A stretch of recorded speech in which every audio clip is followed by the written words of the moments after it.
Hello বন্ধুরা, আজ আমরা এক্সপ্লেন করতে চলেছি এক অসাধারণ চাইনিজ মুভি। মুভির নাম এ টেল অফ লাভ অ্যান্ড লয়ালিটি।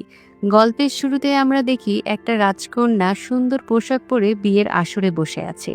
আজ তার বিয়ে ক্রাউন প্রিন্স ওয়েনের সঙ্গে। অতিথিরা চুপি চুপি আলোচনা করছে এই মেয়েটা তার বড় বোনের মৃত্যুর পর এখন তার জামাইবাবুকে বিয়ে করছে। তারা আরও বলছে এই মেয়ের আগে থেকে নানচুয়ান রাজ্যের প্রিন্স ইউয়ানের সঙ্গে এঙ্গেজমেন্ট হয়েছিল। তাহলে হঠাৎ করে সে অন্য রাজপুত্রকে বিয়ে করছে কেন? এই কথাগুলো দূর থেকে শুনছিল ইউয়ান। তার হৃদয়টা ভেঙে যায়। সে আর সহ্য করতে না পেরে উঠে চলে যায় এবং চলে যায় শুয়ের কাছে। তারা দুজন একে অপরকে ভালোবাসে, কিন্তু আজ শু অন্য একজনকে বিয়ে করছে। এই সত্যি ইউয়ান মেনে নিতে পারে না। সে রেগে গিয়ে শুকে জিজ্ঞাসা করে, তুমি আমাকে বিয়ে করার কথা বলেছিলে, তাহলে এখন তুমি অন্য একজনকে বিয়ে করছো কিভাবে? শু কাঁদতে কাঁদতে বলে, মাফ করো ইউয়ান। ইউয়ান তখন শুধু বলে, রাজা তোমাকে কখনোই স্পর্শ করবে না, কারণ সে এখনো তোমার মৃত বোনকেই ভালোবাসে। আমি আবার তোমাকে ফিরিয়ে নিয়ে যাব, সেই পর্যন্ত অপেক্ষা করো। সেই রাতে বিয়ের পরে রাজা ওয়েনের সঙ্গে কথা বলে শু। সে জানায় এই বিয়ে সে করেছে শুধু তার মৃত বোনের ইচ্ছা পূরণের জন্য। তার বোন মৃত্যুর আগে একটি চিঠি লিখে গিয়েছিল, যেখানে লেখা ছিল শু যেন তার ছেলেকে বড় করে তোলে এবং সঠিক সময়ে ইউয়ানকে কাজে লাগায়। 5 বছর এই শিশুটির জন্য সে নিজের জীবন উৎসর্গ করে দেবে, এই তার শেষ ইচ্ছা। সময় কেটে যায়। 5 বছর পর রাজ্যে আক্রমণ হয়। শু বুঝতে পারে বিপদ আসছে। সে ইউয়ানকে সাহায্যের জন্য চিঠি পাঠায়। প্রথমে রাজা ভাবে ইউয়ান আসবে না, কিন্তু ঠিক তখনই ইউয়ান সৈন্য নিয়ে এসে তাদের রক্ষা করে। রাজ্যে আসার পর ইউয়ান শুয়ের সঙ্গে দেখা করতে চায়। শু তার সঙ্গে দেখা করে আর তাদের পুরনো কথা মনে পড়ে যায়। ইউয়ান একসময় বলেছিল, তোমার কি আমার জন্য একটিও অনুভূতি নেই? শু বলেছিল, আমি রাজাকে বিয়ে করছি শুধুমাত্র আমার বোনের ছেলের জন্য। এই কথাগুলো শুনে ইউয়ান খুব কষ্ট পেয়েছিল। ইউয়ান এবার জানতে চায় শু এখনো কেন রাজা ও তার সন্তানকে নিয়ে আছে। সে জানতে চায়, তোমরা বিয়ে করেছিলে 5 বছর আগে, কিন্তু বাচ্চার বয়স তো 7 বছর। তাহলে তুমি কেন তাকে ছেড়ে দিচ্ছ না? শু কিছু বলতে চায় না। ইউয়ান তখন তাকে হুমকি দেয়, যদি সে তার কাছে না আসে তাহলে সে সৈন্য নিয়ে চলে যাবে, আর তখন রাজ্যের অবস্থা ভয়ানক হয়ে পড়বে। সে শুকে অপমান করে তার সম্মান হানি করতে চায়, কিন্তু পরে আবার গিটার বাজাতে বলে। সারা রাত শু তার গিটার বাজায়। পরদিন রাজা এসে জানতে পারে ইউয়ান শুকে চায়, কিন্তু সে শুকে কিছু বলে না, কারণ সে জানে শু এইসব করছে শুধু তার সন্তানকে ও তার রাজাকে রক্ষা করার জন্য। এইদিকে রুই নামের এক অহংকারী রাজকন্যা এসে শুকে অপমান করতে থাকে। ইউয়ানও তার সঙ্গে শুকে অপমান করছিল। এক পর্যায়ে রুই এমন কথা বলে যা শুর মৃত বোনকে অসম্মানিত করে। এই অপমান সহ্য না করতে পেরে শু রুইকে চড় মারে। এরপর ইউয়ান ও রুই একসঙ্গে বসে খাচ্ছিল এবং ইয়ান শুকে কাজের লোকের মতো হাঁটু গেড়ে সার্ভ করতে বলছিল। এটা দেখে ইউয়ানের ভিতরে কষ্ট হলেও সে কিছু বলেনি। পরে শু কেঁদে কেঁদে বলে, তুমি কি ভেবেছ রাজার সিংহাসন পেলে সবকিছু তোমার ইচ্ছা মতো চলবে? এরপর ইউয়ান রেগে যায় এবং চলে যায়, কিন্তু তার মন কিছুতেই শান্ত হয় না। শু লাইব্রেরিতে বসে পড়ছিল। তখন ইউয়ান আবার আসে, তাকে জোর করে ধরে। এমন সময় রাজা চলে আসে। পরিস্থিতি জটিল হয়ে যায়। ইউয়ান রাজাকে চলে যেতে বলে। রাজা চলে যায় আর ইউয়ান আবার শুয়ের কাছে দাবি করে, তুমি তো প্রতিশ্রুতি দিয়েছিলে আমার মনোরঞ্জন করো। শু বাধ্য হয়ে পোশাক খুলে দিতে শুরু করে, কিন্তু ইউয়ান আবার রেগে যায় আর বলে, তুমি আমার কাছাকাছি আসতে চাও না, অথচ নিজের প্রাণ দিতেও রাজি। সে এবার চলে যায় আর শু কাঁদতে থাকে। পরদিন সকালে শু তার ছেলেকে নিয়ে ঘরে ফিরছিল। হঠাৎ সে দেখে ইউয়ান চেংয়ের প্রিয় কাপেই পানি খাচ্ছে। সেটা দেখে শু অবাক ও বিরক্ত হয়। ইউয়ান ইচ্ছে করেই কাপটা ফেলে দেয় মাটিতে।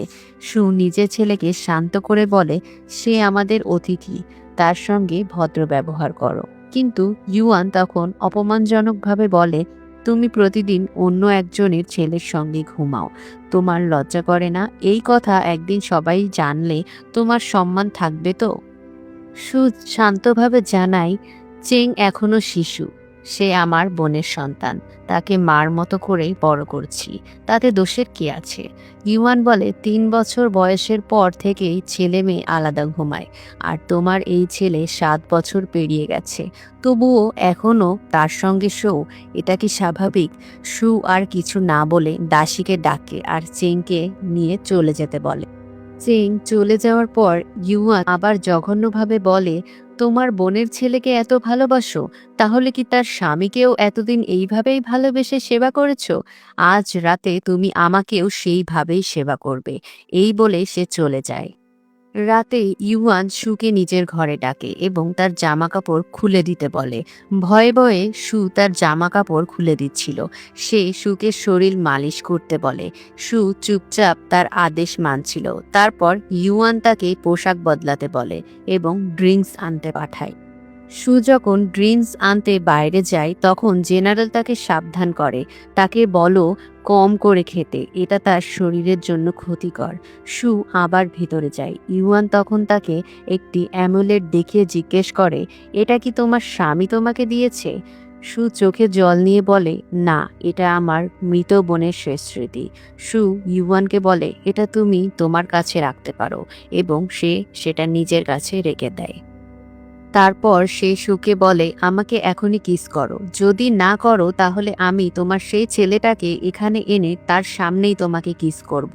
এই ব্ল্যাকমেইলের কারণে সু বাধ্য হয়ে চোখের জল ফেলতে ফেলতে তাকে কিস করে। পরদিন সকালে ইউয়ান অস্থির হয়ে থাকে। সে সুকে দেখতে চায়। ঠিক তখনই ছোট ছেলে চেং এসে তার উপর ছুরি দিয়ে হামলা করে বসে। কিন্তু ইউয়ান সহজে তা আটকায় এবং চেংকে ধরে ঝুলিয়ে ফেলে। পরিস্থিতি দেখে মন্ত্রী দ্রুত রাজাকে খবর দিতে চায়। সু এসে তখন চেংকে বাঁচায়। চেং তখন চোখে জল নিয়ে বলে, আমার মাকে কষ্ট দিও না। তুমি জানো সে তোমার জন্য কত কাঁদে? এই কথা শুনে ইউয়ান চুপ করে যায়। সু ছেলেকে বুঝিয়ে পাঠিয়ে দেয়। সু এবার আবার ইউয়ানের সঙ্গে কথা বলছে। মন্ত্রী এসে জানায় রাজা সুকে ডেকেছে। সু রাজার কাছে গিয়ে দেখে রাজা ভীষণ অসুস্থ। তার গলায় কাটা দাগ, যা দেখে সু বুঝে ফেলে ইউয়ানই করেছে এটা। সে ক্ষমা চায়। রাজা তাকে দোষ না দিয়ে বলে, তোমার উচিত হবে ইউয়ানের বিশ্বাস অর্জন করা। একমাত্র তখনই আমরা তাকে কাজে লাগাতে পারবো। সু প্রতিজ্ঞা করে সে কিছু না কিছু উপায় বের করবেই। অন্যদিকে সীমান্তে শত্রু সৈন্যদের জড়ো হওয়ার খবর আসে। মিস্টার লু একাই ২ লাখ সৈন্য নিয়ে এসেছে, বাকিদের মিলিয়ে প্রায় ৫ লাখ। আর ইউয়ানের কাছে মাত্র ৮,০০০ সৈন্য। জেনারেল চিন্তিত, কিন্তু ইউয়ান হেসে বলে, ভয় পাচ্ছ? ঠিক তখনই তারা খেয়াল করে সু সেখানে দাঁড়িয়ে কথা শুনছিল। ধরা পড়ে যাওয়ার পর সু বলে, আমি চা নিয়ে এসেছি। এই সুযোগে ইউয়ান নির্দেশ দেয়, জেনারেল মিস্টার লু আর মিনকে বলে, দাও, যদি আমার এই সৈন্যরা প্রাসাদ রক্ষা করতে পারে তাহলে ভালো, আর যদি না পারে তাহলে কেউ যেন আমার উপর দোষ না দেয়।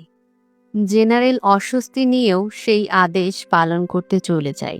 সু সব কথা শুনলেও কিছুই জিজ্ঞেস করে না। সে মনে মনে ভাবে, রাজা বলেছিল ইউয়ানের আস্থা অর্জন করতে হবে। সে তাই খুব যত্ন করে ইউয়ানের জন্য কালি, কলম, বই সব প্রস্তুত করে। নিজ হাতে চা দিয়ে যায়। ইউয়ান বলে, তুমি তো চাকরের কাজ খুব ভালোই পারো। সু শুধু চুপ করে গিয়ে বসে থাকে। মনে মনে ভাবে, যদিও ইউয়ান তার সঙ্গে অনেক খারাপ ব্যবহার করে, তবুও কখনো তাকে আঘাত করেনি। সেই রাতে ইউয়ানের জন্য সে নিজ হাতে রান্না করে। চেংকেও খেতে ডাকে। তারা ৩ জন একসঙ্গে বসে খেতে শুরু করে। ইউয়ান চেংয়ের প্রতি ঈর্ষান্বিত হয়ে ওঠে। সে চেংকে অপমান করে, এমনকি তার মৃত মাকে নিয়ে বাজে কথা বলে। এতে চেং কাঁদতে শুরু করে। সু তাকে শান্ত করার চেষ্টা করে। সু বুঝতে পারে ইউয়ান এখনো আগের মতোই আছে, আবেগে ভরা, রাগী, কিন্তু ভিতরে ন্যায় বিচার আর ভালোবাসা আছে। চিং যখন কান্না করছিল, সু এক দৃষ্টিতে ইউয়ানের দিকে তাকিয়েছিল। সেটা দেখে ইউয়ান থমকে যায়। সে বলে, তুমি কেন কাঁদছো? সু কিছু না বললে ইউয়ান গলা চেপে ধরে। তখন চেং এসে তার মাকে জড়িয়ে ধরে। ইউয়ান অবাক হয়ে বলে, সে তো তোমার রক্তের সম্পর্কের না, তবুও তুমি তাকে এত ভালোবাসো কেন? সু চোখে জল নিয়ে এসে বলে, সে আমার বোনের ছেলে। আমি জানি সে রাজার সন্তান, কিন্তু তার মধ্যেও আমার বোনের ছায়া দেখি। সে এখনো ছোট, বড় হলেই সব বুঝতে পারবে। দয়া করে তার সামনে এসব কথা বলো না। ইউয়ান হঠাৎ করে বলে, যদি সে আমাকে বাবা বলে ডাকে তাহলে আমি তার সাথে আর কিছু বলবো না। এই কথার মধ্যেই জেনারেল এসে খবর দেয় তাদের ওপর কে হামলা করেছিল। তা জানা না গেলেও কেউ পূর্ব গেট দিয়ে মালামালের গাড়িতে চড়ে পালিয়ে গেছে। এদিকে ইউয়ান যখন নিচের ক্ষত সেলাই করছিল, তখন হঠাৎ আড়াল থেকে কেউ তীর ছুঁড়ে মারে তার দিকে। তারা বাইরে বেরিয়ে দেখে কে তীর ছুঁড়েছে তা বোঝা যাচ্ছে না। ইউয়ান পিছু ধাওয়া করে চেংয়ের ঘরে পৌঁছায়, যেখানে আগে সু ছিল। সু তখন উদ্বিগ্ন হয়ে সার্ভেন্টদের প্রশ্ন করছিল, চেং কোথায়, তাকে খুঁজে বের করো। তার সন্দেহ হয় ইউয়ানের ওপর। সে ভাবছিল ইউয়ানই হয়তো কিছু করেছে। ইউয়ান ঠান্ডা গলায় বলে, তুমি কি আমাকে সন্দেহ করছো? সু বলে, এই প্রাসাদে আর কে আছে এমন কাজ করার মতো? এরপর ইউয়ান বলে, যদি আমি তাকে গায়েব করেও থাকি, তুমি আমার কি বা করতে পারো? বলে সে চলে যায়। আসলে চেং তখন রাজার ঘরে ছিল, ঘুমে অচেতন। দাদিমা তাকে ঘুম পাড়িয়ে দিয়েছিল আর রাজা তাকে দেখতে এসেছিল। এদিকে জেনারেল খবর নিয়ে আসে কেউ এক গাড়ি করে কিছু মালামাল নিয়ে বেরিয়ে যাচ্ছে পূর্ব গেট দিয়ে। রাতে এমন কিছু হওয়ার কথা নয়। ইউয়ানের সন্দেহ হয়। সে গাড়ির পিছু নেয় আর চেংকে উদ্ধার করে। যদিও পালানোর সময় ইউয়ান তীরবিদ্ধ হয়, তবুও সে সাহস করে চেংকে নিয়ে নিরাপদ স্থানে পৌঁছাতে সক্ষম হয়। সু সারা রাত দুশ্চিন্তায় ঘুমাতে পারেনি। চেং আর ইউয়ান তখন জঙ্গলে বিশ্রাম নিচ্ছিল। চেং ইউয়ানকে বলে, আমাকে গল্প শোনাও না, তাহলে ঘুম আসবে। ইউয়ান বলে সে গল্প জানে না। তখন চেং নিজেই গল্প বলতে শুরু করে। তারা হাসি মজায় সময় কাটায়। পরে ইউয়ান জিজ্ঞেস করে, তুমি কি এখনো আমাকে ভয় পাও? চিং বলে, মা বলেছে তুমি ভালো মানুষ, তাই এখন আর ভয় পাই না। এরপর ইউয়ান তাকে জড়িয়ে ধরে বলে, ঘুমাও। ঘুমানোর আগে একবার আমাকে বাবা বলে ডাকবে? কিন্তু চিং কিছু বলে না। পরদিন সকালে সু রাজার কাছে গিয়ে ক্ষমা চায়। সে চেংকে খুঁজে পাচ্ছিল না বলে দুঃখ করছিল। রাজা তাকে সান্ত্বনা দিয়ে বলে, তুমি একা সব দুঃখ নিও না, আমিও ভাগ নিতে চাই। ঠিক তখনই ইউয়ান ফিরে আসে চেংকে নিয়ে। সে খুশিতে ছুটে আসে। রাজাও চমকে যায়, যদিও নিজের আবেগ লুকিয়ে রাখে।